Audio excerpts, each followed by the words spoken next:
We're speaking with Sally Smith of Buffalo Wild Wings. She's one of the Food Channel Pro's Leaders with Guts.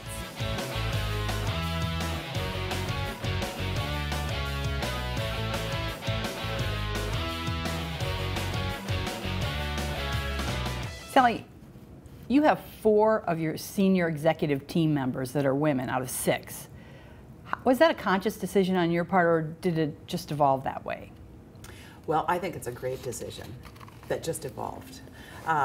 You know, we get asked that question a lot, is, you know, what are women doing running a sports grill and bar? And it's true. My chief financial officer is a woman, and she's someone that I've worked with the last 20 years. Then it turned out that Kathy Benning, who heads up our marketing group, she's a woman. She joined us about 12 years ago.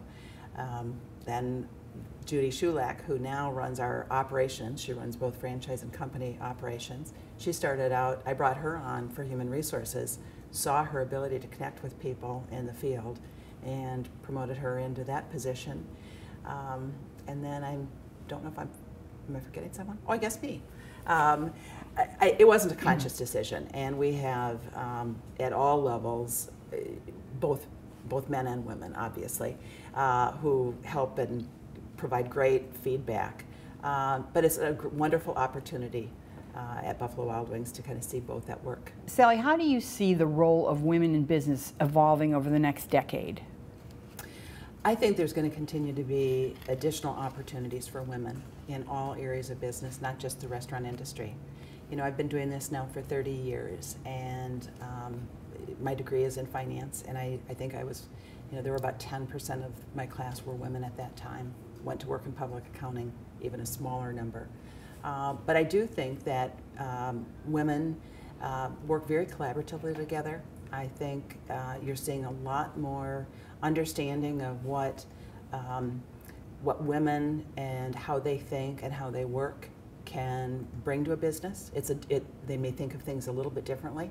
Women make a lot of the decisions in retail and in the restaurant industry. So why not ask a woman? Wouldn't you want them on your team helping you make those decisions? Do you think that you have any advantages because you're a woman in your role? I don't know that I think I have both. I think there's advantages and disadvantages. My advantages of being a woman, I think that I listen well. I think the rest of my team listens well, and they listen to the customer. Because our guest probably skews male, and a younger male, it's a sports grill and bar, I have to listen to what they want. It can't be about what I think we need at Buffalo Wild Wings, but rather what's the best thing for our guest. So I think we've had to learn to listen. I think we are very collaborative in nature. I think most women know how to work in a group. They may not have come up through team sports, but they certainly know how to work and get things done. And I think those are advantages that, as a woman, I have. And obviously, in the units, it's great, you know, to have both female employees and male employees. What do you think each brings to the operations? I think you see it. I think women see things through a different lens than the men do, and they may notice things. They may notice the little things more. On what they may listen to their guest a little bit more than a man. But the men may see, okay, here's what we need to accomplish over, you know, during the whole day. Women may be able to break that into small segments as they approach the day. Do you see the pay gap closing anytime soon between men and women in the workplace? Well, I like to think that at Buffalo Wild Wings will be one of the first. Certainly, I don't think we have any pay differential. I know we don't, between whether you're in the store or in the home office. I think that's a hard question to answer. You know, women have typically taken time out from careers, perhaps, to raise families. And it may be hard to make up that income gap during those times. But I certainly think there's more emphasis on it. People are aware of it, and I've never thought that there was a purposeful reason for someone to say, well, you know, she's a woman, we don't have to pay her as much. Have you noticed in your career that there's been some kind of an evolution in the treatment of women in the workplace? I think, if anything, I think women have become more respected in the workplace. Mm-hmm.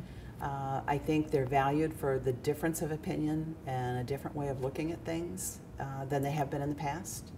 I think we're certainly aware of a work environment, and I think that's helped men as well. There have been probably work environments that men have been uncomfortable in but didn't want to say anything before, and women have perhaps brought a civility to the work environment. You know, I've talked to other women CEOs in the industry, and some have talked to me about, you know, prior to the big executive meetings when all the team leaders would come in, there would be 20 minutes of banter about sports or golf or all these male things. What advice would you give to these women who find that uncomfortable if they're not up on these sports? You know, Ellen, that's a really good question, and I don't know that I'm going to give the politically correct answer. Early on, I realized that if I were a male working in an all-female environment, chances are the conversation is going to be about something that maybe I wasn't as familiar about.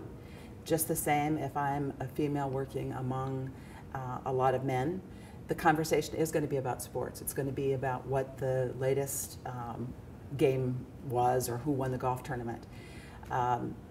If I know I'm going to be at one of those meetings, I'm going to at least glance at the headlines of the sports section. And now with iPhones and Blackberries, it's not too hard to get that information or ask questions about it. I think in some ways you have to fit into the work environment that you've chosen to be in. Mm-hmm. And I have other great examples about that. You know, I play golf, and I think it's one of the most critically important things that I ever learned to do, because I was able to go out there and play a round of golf, whether mm-hmm. it was with a colleague or with a vendor. And when people meet you, perhaps somebody sitting next to you on a plane that wouldn't meet you through your business, and they find out that you run a sports bar chain, what is their first reaction to that? Well, it is really funny because, you know, a lot of times they'll see my logo, whether it's on a piece of paper or mm-hmm. it'll be on a folder, or I might be wearing a logoed mm-hmm. shirt. And their reaction is, you know, invariably, if they know about us, they want to tell me about their favorite Buffalo Wild Wings. But I don't know that there's necessarily any reaction. It's more about, gee, is it hard being a woman to run mm-hmm. a sports grill and bar? And I give them the answer that we talked about. You know, I have to rely on research. I have to rely on talking to the guest. But most of them are very excited to talk about the Buffalo Wild Wings that they've been in. And you get a lot of help from your husband on the sports side of things? Is he a big sports buff? The real person that I get a lot of help from is my son. He's 20. He has his own sports blog that wow. he writes on, and honestly, he just gave me a tutorial. The World Cup just ended. He has told me everything I ever need to know about soccer. And if it's the NFL draft coming up or fantasy football, he'll tell me who he's drafting for his fantasy football parties, which he does at Buffalo Wild Wings, because that's a great opportunity for us. And what's his blog's name?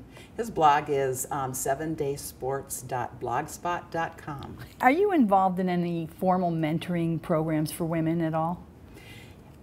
We do have a formal mentoring program at Buffalo Wild Wings. Not specifically for women, so you might be matched up with male or mm-hmm. females. What I try to do is when a young woman wants to meet with me, I really try to make time to do that. And I've had some wonderful opportunities to meet young women who've stayed in touch. I just got an email from the father of one of these young women telling me that his daughter had just received a promotion to vice president and was thanking me for, mm-hmm. you know, taking the time to meet with her over time. So I think that's how I try to mentor people. Do you have any setbacks in your career that you can recount that had anything to do with your gender at all? Setbacks in my career.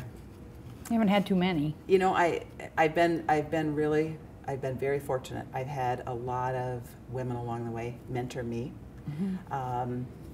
I think if anything, you know, I had children in the mid '80s, and I remember one piece of advice, which I certainly wouldn't give today, was just pretend like it's business as usual. And so 2 weeks after I had my daughter, there I was in a business skirt and nylons meeting with my boss for lunch to kind of give an update on what I was my status and what was happening in the business. So that's not really a setback. It was decisions I made, but I don't think so. Not gender specific. Well, a lot of that comes as you mature. You get a little bit more confident. And yeah, again, I think I've probably worked harder because I'm a woman.